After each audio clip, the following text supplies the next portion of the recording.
Bueno, pues nada, muchas gracias a quienes hacen esto posible, el foro, desde luego, felicidades y gracias a Centro Victoria y a la red TDT. Pues bueno, la reforma en telecomunicaciones, vamos a entrar rápido en materia, es quizá, a diferencia de las otras reformas estructurales, es de las reformas que menos se anticipaban que ocurrieran en primera instancia. Cuando se hablaba de reformas estructurales antes de hablar de la reforma de telecomunicaciones o bien hablar del periodo de reformas de Peña Nieto, pues de lo que se hablaba sobre todo de la reforma energética y temas sobre reformas a las estructuras administrativas, reformas hacia parte del sistema penal, al sistema hacendario, ¿no? Fiscal y financiero. Pero la reforma de telecomunicaciones llegó hasta donde sabemos, y por esto, por decir reforma en telecomunicaciones, me refiero a la reforma constitucional que se hizo en 2013. De esa reforma de luego se derivó una ley reglamentaria, la Ley Federal de Telecomunicaciones y Radiodifusión, que entró en vigencia a partir de agosto de 2014. La reforma de telecomunicaciones, insisto, no se veía venir necesariamente hasta antes de que se anunciara la agenda de lo que luego sería el Pacto por México, aproximadamente en noviembre de 2012. Y de acuerdo a estos personajes que empujaron el Pacto por México en finales de 2012, la reforma de telecomunicaciones era una condición o una precondición para lo que después sería el resto de agendas de reformas.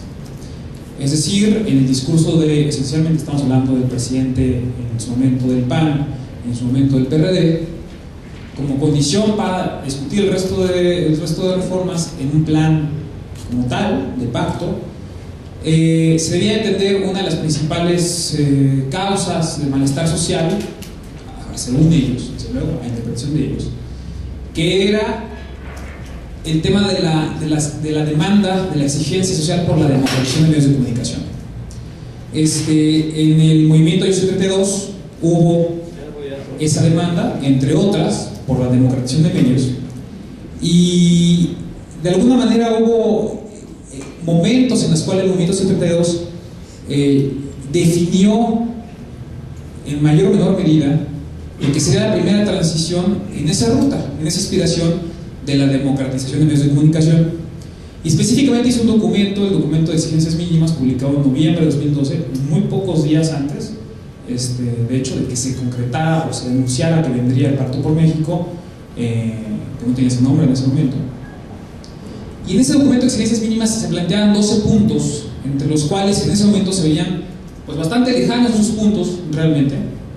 Puntos tales como la necesidad de tener un órgano regulador, es decir, un órgano, una instancia dentro del gobierno que fuera autónoma del presidente de la República, en tanto que la concentración de lo que se llama el insumo esencial para estos temas de la radiodifusión, de la radio y de la televisión, pues es la concesión de la explotación del bien. Es un bien de la nación, el espectro radioeléctrico, que además tiene el hecho de que se agota,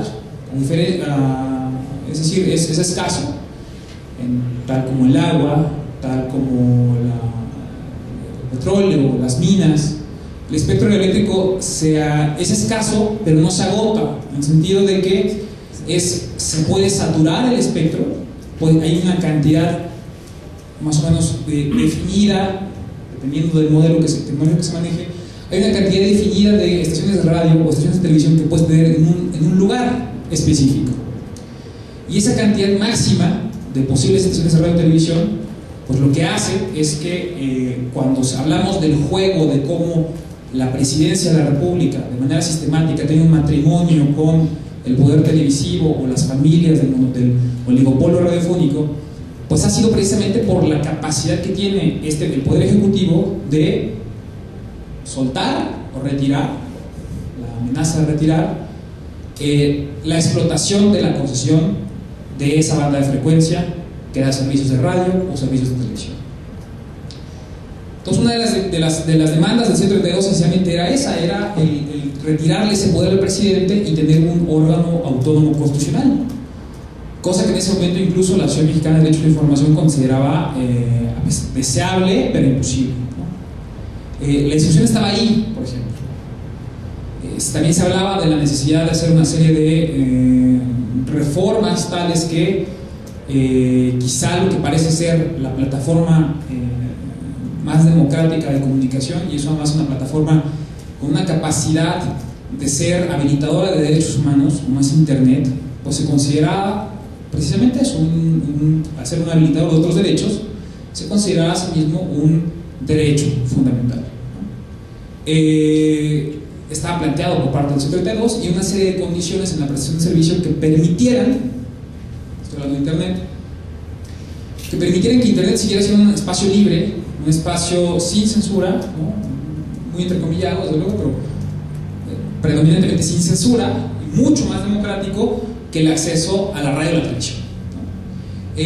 Se planteaba la necesidad, por ejemplo, de tener 3 tipos de concesiones y abandonar ese esquema discriminatorio que había entre concesiones y permisos.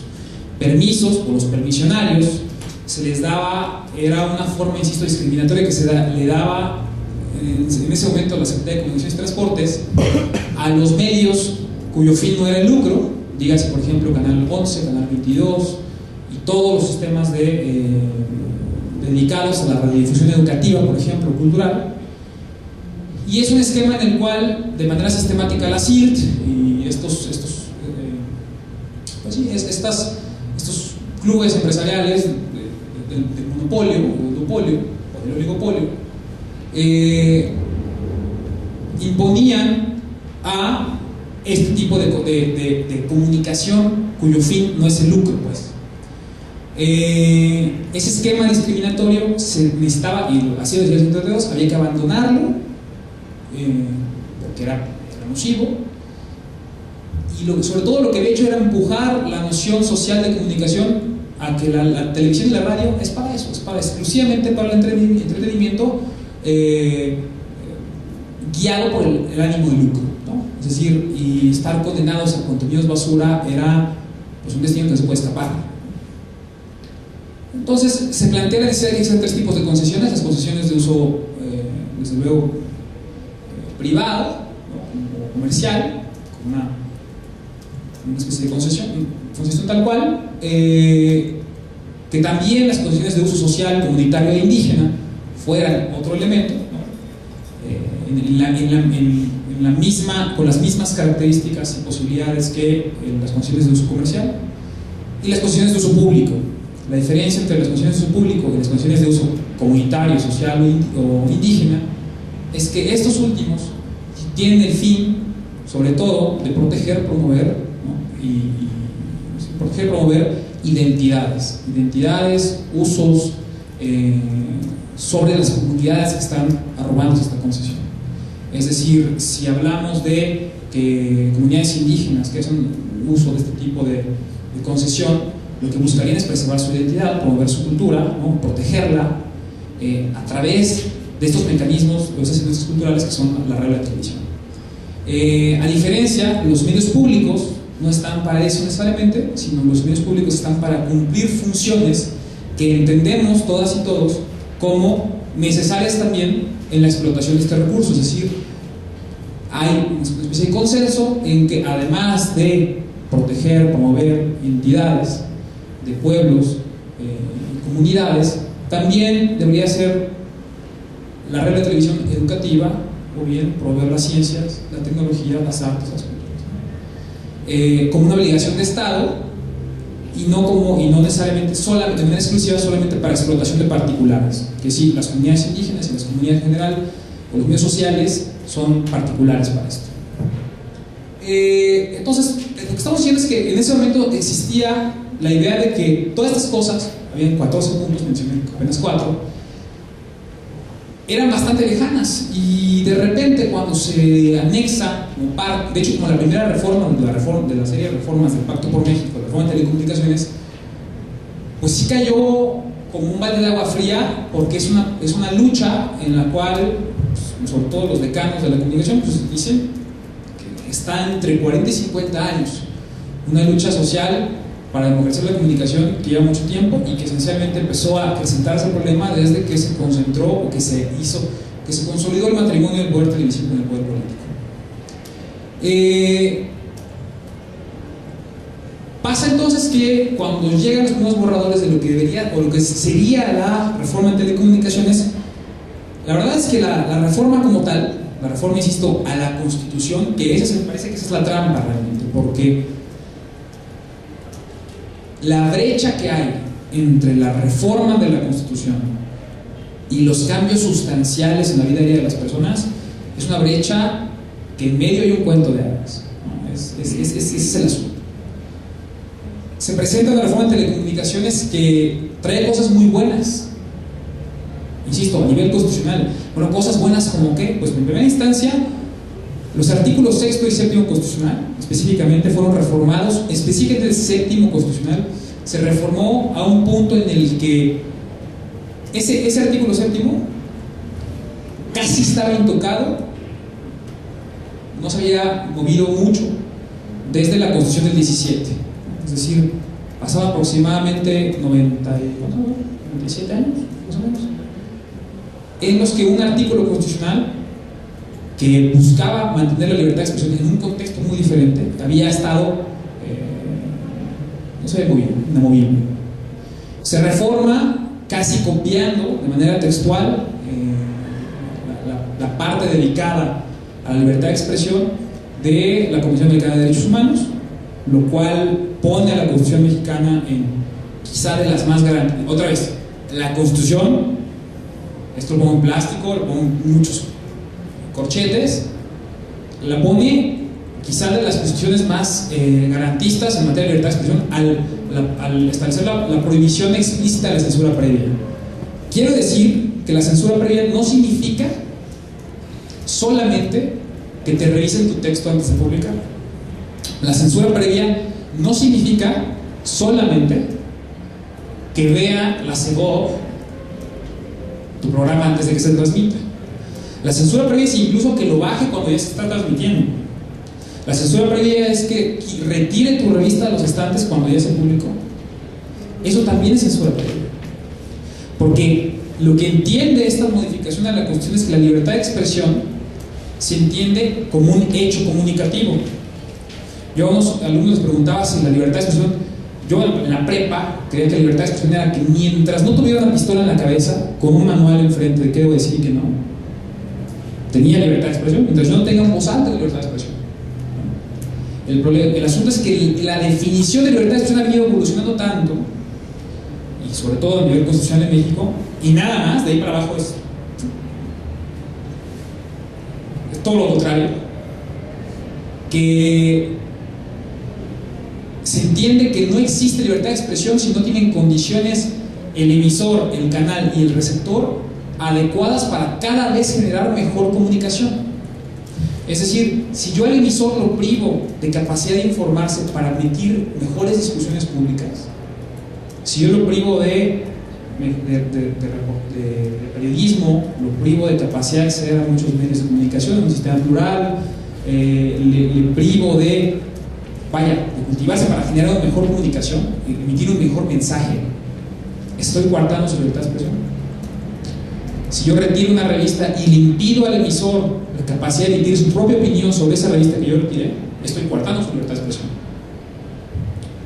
Oye, pero dijo, se quejó en la calle de que le quitaron la revista. ¿Ahí hay libertad de expresión? La respuesta es que no. Porque le estás impidiendo como Estado la capacidad, insisto, de formarse una mejor opinión sobre el mundo. Entonces, en ese sentido, también pensemos en el receptor, en el emisor, pensemos en el receptor. Es exactamente lo mismo. El hecho comunicativo es que está protegido antes, durante y después de la comunicación, ¿no? En un hecho entre dos partes que se entiende que en un sistema, en una sociedad no son dos partes, sino son múltiples partes.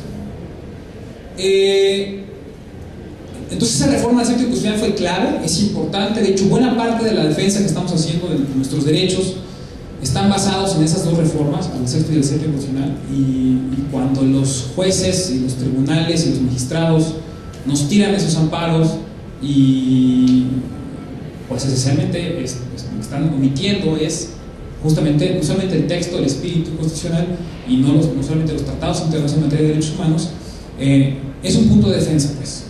El artículo 6 constitucional también se amplió el catálogo de derechos, por ejemplo, se elevó a rango constitucional los derechos de audiencias. El derecho, el romper con el esquema de la audiencia pasiva frente a una pantalla o frente a un radio que dicen cosas sin que nosotros podamos decir nada, más que cuando nos dan el número de teléfono para hablar a la cabina, ¿no? Hay un cambio en esa posición, en tanto que se reconoce a ese nivel los derechos de audiencias, pero no solo de audiencias, sino también de usuarios de telecomunicaciones. Entonces, como usuarios de telefonía, o usuarios de internet, o usuarios de todos los servicios de telecomunicaciones, son varios, pues también tenemos un derecho constitucional que supuestamente debería darle mayores protecciones a lo que teníamos en 2012. La reforma constitucional además preveía que México fuera pionero en la construcción de infraestructura para las comunicaciones, sobre todo para internet, la famosa red troncal, y que nos diéramos como Estado un bien común para poder tener esa infraestructura que no dependiera de la infraestructura estrictamente privada. La red troncal de Telcel, la red de Movistar, que nos da servicios de internet para una serie de cosas. Bueno, la reforma constitucional preveía que el Estado se diera la propia, completando la red la red troncal de la Comisión Federal de Electricidad, y que a partir de ahí el Estado pudiera proveer también su propio servicio. Todo esto que les estoy diciendo, y cuando tienen los tiempos, como vamos, los problemas empiezan realmente no ahí, insisto. Hubo una discusión muy fuerte entre sociedad civil sobre cómo responder ante esto. Porque la verdad es que, insisto, la reforma está bien, tiene muchas partes criticables, muchas, pero el problema no empezó ahí. El problema realmente empezó en la ley de telecomunicaciones. Y la ley de telecomunicaciones esencialmente lo que vino a hacer es a desnaturalizar la reforma en telecomunicaciones. Es decir, mientras por un lado se ampliaba el catálogo de derechos, dígase derechos de audiencias, por ejemplo, la parte de cómo reglamentar el derecho de audiencias en la ley de telecomunicaciones, es una ley larguísima, viene esencialmente a convertir todo en un juego de simulación. Porque al final te dan un derecho, pueden presumir que existe un derecho, cuando en la realidad lo vuelven prácticamente inejecutable, inexistente. Y eso es en sí misma una violación de los derechos humanos en varios niveles. Se establece una reconcentración del poder, ya que Televisa reconcentra poder, por ejemplo, y el poder mediático reconcentra poder, pero también el gobierno, el poder estatal reconcentra poder. Es decir, la ley de telecomunicaciones significó, ahí sí, quizá uno de los peores retrocesos en la libertad de expresión, fuera de todo lo que ocurra afuera, de asesinatos a periodistas, de persecuciones a medios, hay bastantes reportes, artículos, han hecho una muy buena labor en documentar ataques directamente contra medios, ataques y persecuciones sistemáticas contra comunicadores sociales, indígenas y comunitarios, a los cuales, violando el artículo 7 que se reformó, el artículo 7 constitucional, confiscándoles sus materiales de comunicación, es decir, llega el IFT con la policía local, municipal o estatal a confiscar las consolas, los discos, los materiales, las USBs, las cintas de comunicadores sociales, comunicadores comunitarios, comunicadores indígenas. Es decir, la distancia que hay entre la letra de la Constitución y lo que está con la realidad es profundamente abismal. Prácticamente cada capítulo de ley de telecomunicaciones encontramos algún elemento de violación de derechos humanos. Un ejemplo muy concreto: mientras que la Constitución reconoce la comunicación indígena como un derecho constitucional, la ley de telecomunicaciones prohíbe que se hable en cualquiera de los, no sé cómo, mejor, lenguas o idiomas, no he corregido de las dos veces, indígenas, originarias, no he corregido las dos veces, si no tienes una concesión indígena, es decir, solamente puedes hablar en esas lenguas o idiomas solamente en una concesión dedicada para eso. No se puede hablar en lenguas indígenas en una concesión privada, no se puede hablar en lenguas indígenas en una concesión social, no se puede hablar en lenguas indígenas en una concesión pública. Eso dice la ley. Es decir, se les reconoce para discriminarlos, no solamente eso, sino para seguir en la dinámica, ¿sí?, de opresión y exclusión que se ha hecho de manera sistemática a estas formas distintas de hacer comunicación. Por ejemplo, eso actualmente hay un amparo que de hecho ya llegó a la Suprema Corte de Justicia de la Nación, en este caso específico que les acabo de mencionar, y que esperamos que pueda resolver ese favor, porque las instancias intermedias judiciales lo que han hecho han apoyado algunos de los preceptos que estamos defendiendo en esta denuncia que hacemos de la discriminación en torno a los pueblos, pero la verdad es que las expectativas ya en el Poder Judicial, sobre todo ahora que están en juego 2 asientos en la Suprema Corte de Justicia de la Nación, pues la verdad es que son pocas. Otro de los elementos que pone la ley de telecomunicaciones es algo que no venía en la reforma de telecomunicaciones, y es un engrosamiento de las capacidades del Estado para instalar un Estado policial en el cual nos presume a todos potenciales delincuentes, y se hace lo que se llama el registro de metadatos, es decir, el registro de las comunicaciones privadas y de los datos asociados a las comunicaciones privadas. ¿A qué me refiero con esto? Hay un registro permanente por 2 años de todas las comunicaciones que nuestros aparatos hacen con la infraestructura básica, es decir, alrededor de unas 26 veces al día, si no usas tu teléfono, alrededor de unas 26 veces al día, este teléfono quiere comunicarse y se comunica, de hecho, con torres. Todos los datos asociados a esa comunicación, que insisto, no fue una llamada, sino fue el contacto que hace el aparato con las redes, se guardan dando datos que dicen o podrían decir potencialmente mucho más que si grabaran nada más mi llamada.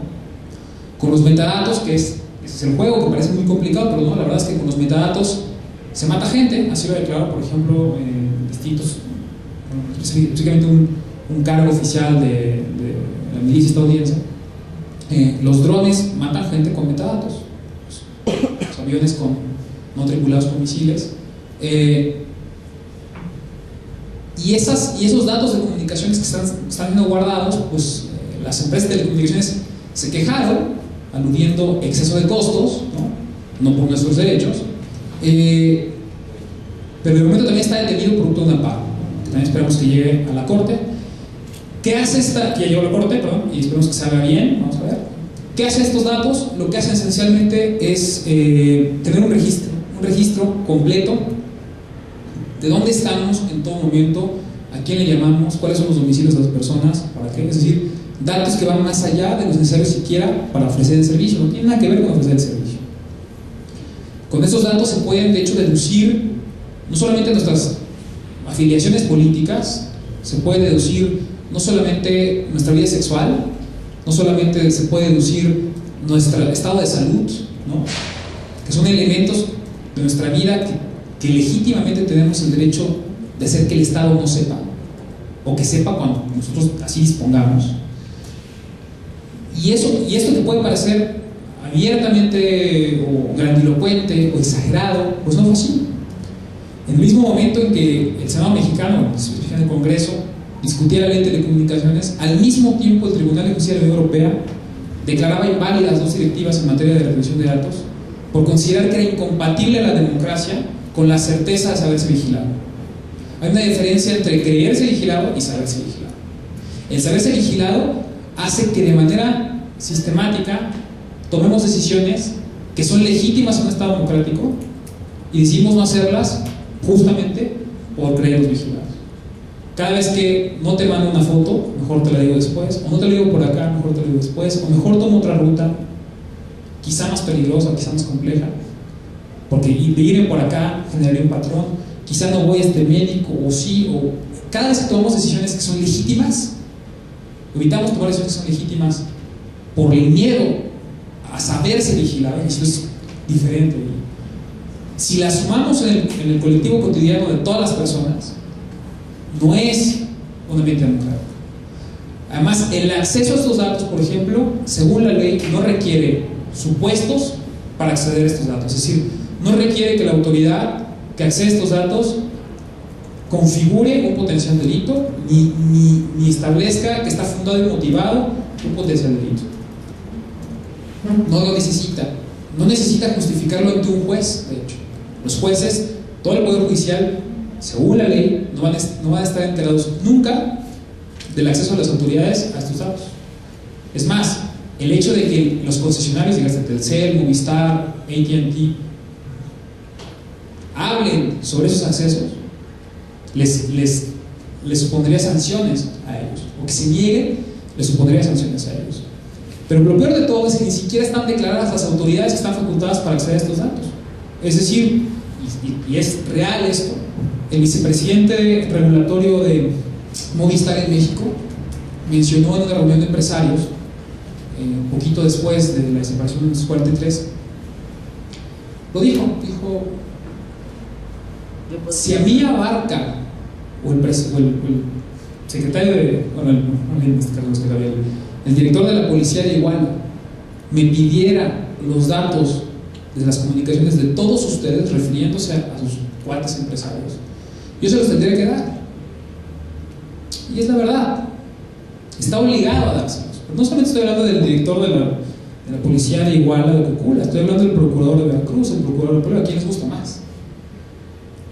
Sin tener jamás que rendir cuentas, sin que haya transparencia, sin que haya contrapesos para cualquier tipo de acceso a esos datos. Y eso es muy preocupante.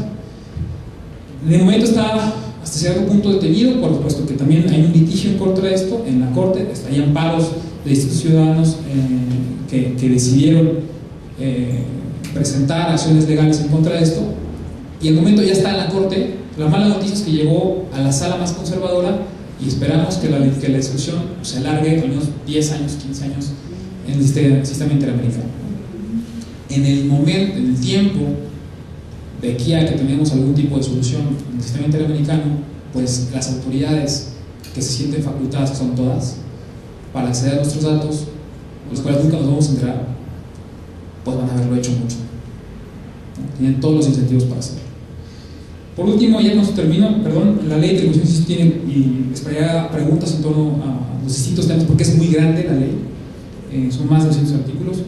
Tenemos desde que inició este sexenio, con la esperanza de que hubiera, con este recambio de esas reformas de los supuestos en materia de libertad de expresión, en los artículos 6 y 7 y todos los otros reformados de la reforma de telecomunicaciones, pues lo que hemos venido viendo es una degeneración y una cantidad de retrocesos democráticos en todos los órdenes, desde luego, ¿no? Estamos en la inocultable crisis de derechos humanos, que para muchos solamente pudo ser documentada hasta ahora, pero la verdad es que ese proceso es bastante anterior, pues, a 2015. Las iniciativas para regular distintos elementos de la protesta social, por ejemplo, la posibilidad de elegir las rutas de las marchas, la posibilidad de establecer o poder marchar en las calles a determinada hora o bajo ciertas condiciones, ha suscitado una avalancha de iniciativas legales en las cuales de momento se tienen al menos contabilizadas, estos según datos del Centro PRO, 10 a nivel general, de las cuales 4 son en Oaxaca. Se están presentando otras este año, vamos a unos 3 en el DF, Puebla, Quintana Roo y Chiapas. Varias de ellas han podido ser repelidas de algún modo, modificadas. Las iniciativas a nivel federal, por ejemplo, van desde intentos por regular las marchas, y por regular lo que queremos decir es que hay dos formas de regularla: regular para garantizar derechos, que es posible, y regular para anularlos, que es la intención, ¿no? La intención de casi todas estas iniciativas, en las cuales también el Frente para la Libertad de Expresión y de hecho la manifestación ha hecho un gran trabajo en no solamente documentar estas iniciativas, sino también combatirlas a nivel legal, y de hecho probablemente aquí se haya mencionado mucho más que eso. El asunto sobre la intención de la regresión democrática, en este caso sería una regresión autoritaria, de tapar todos los posibles huecos de disidencia. Insisto, no le es exclusiva la comunicación, no le es exclusiva la libertad de expresión, está en todos los demás órdenes, y para ello un botón. El domingo pasado, y cuando termino, se finalizó lo que serían las negociaciones de una ronda de 7 años informales, 5 años formales, de lo que se llama el TPP, que es el Acuerdo Transpacífico, que es un acuerdo comercial que involucra a 12 países, en los cuales está desde luego México, está Canadá, está Estados Unidos, Perú, Chile, Brunei, Vietnam, Japón, Australia y Nueva Zelanda, que de aprobarse el Senado mexicano, Peña Nieto lo va a firmar, es mi duda, que de aprobar el Senado mexicano, pues significaría la mayor zona comercial en términos de volumen que se tiene a la fecha, es decir, el mayor tratado comercial que hay. ¿Qué significa para nosotros? Significa esencialmente pues una modificación, desde luego, al sistema de libre comercio que tiene México, pero más allá de eso, ¿qué significa para los derechos humanos? Hay quien, de manera, creo yo, ingenua, vio las reformas estructurales de manera aislada y vio la reforma hacendaria aislada, decían, es que es una reforma hacendaria que parece de izquierda, y vieron hubo quien dijo eso, y vio la reforma de telecomunicaciones, y luego vio la reforma, ya y sus leyes reglamentarias, y vio la reforma financiera, y vio la reforma educativa, y vio la reforma laboral que se hizo antes que Peña Nieto, y quizá le parecía como un despliegue de inconsistencias, aparentemente. El TPP, de los pocos capítulos que conocemos 4 de un total de 30 capítulos, y de los cuales solamente conocemos un capítulo finalizado a través de filtraciones en Wikileaks. Lo que vendría a hacer es darle sentido a esas reformas. Chile tomó la ruta de aprobar tratados de libre comercio con los 11 países involucrados, además de Chile, ¿no? Y es la ruta que siguió para hacer irreversible el camino a esa zona de libre comercio.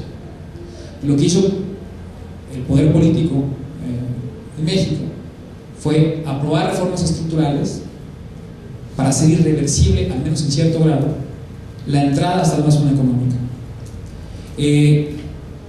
Cuando sepamos el conjunto del texto ya consolidado del TPP, los 30 capítulos, podremos tener una mejor idea precisamente de hacia dónde o en qué medida esa tarea que se hizo previa, ¿no? Hicieron previa para entrar a esta zona económica, pues llegó a ciertos grados o no.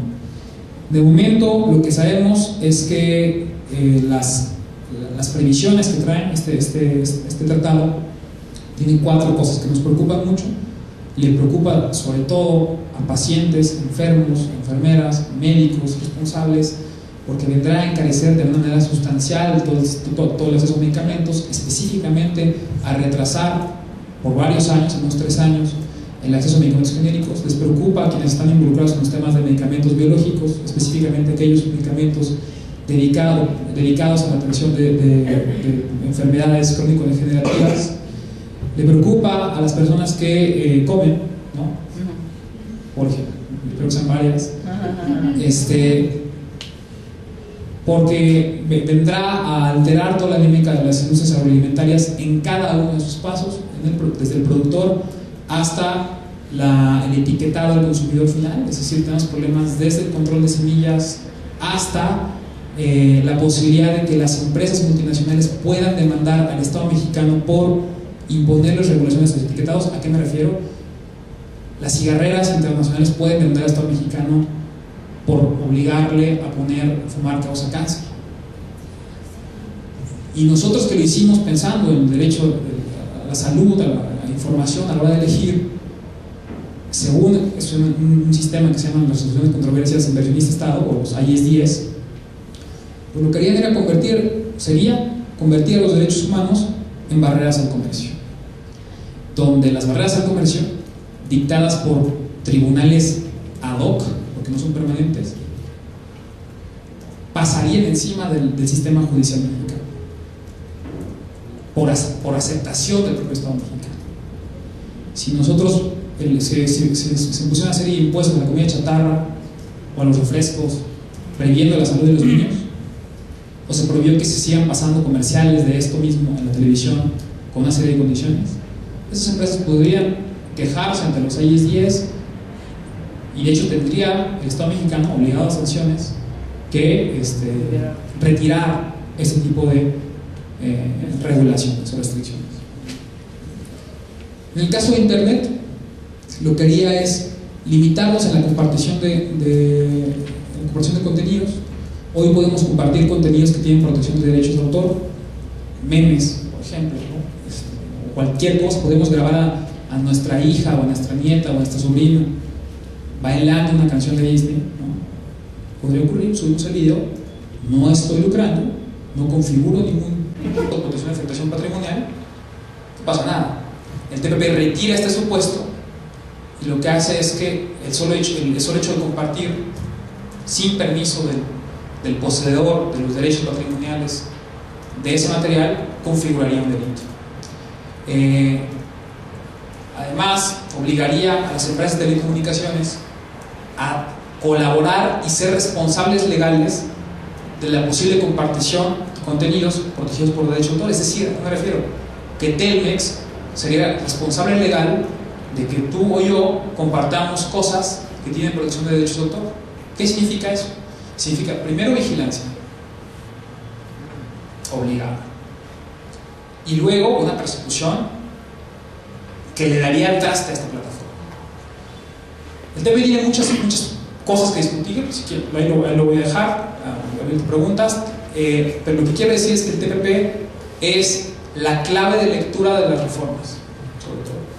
Ese es el punto de análisis que hay que compartir y que hay que ver que finalmente esos 5 años que se han mantenido secreta esta discusión nos estaban haciendo leer otra página, cuando el grueso del libro se discutió esencialmente de manera secreta, a espaldas de todos nosotros, y que está a punto de aprobarse en los mismos términos. Gracias.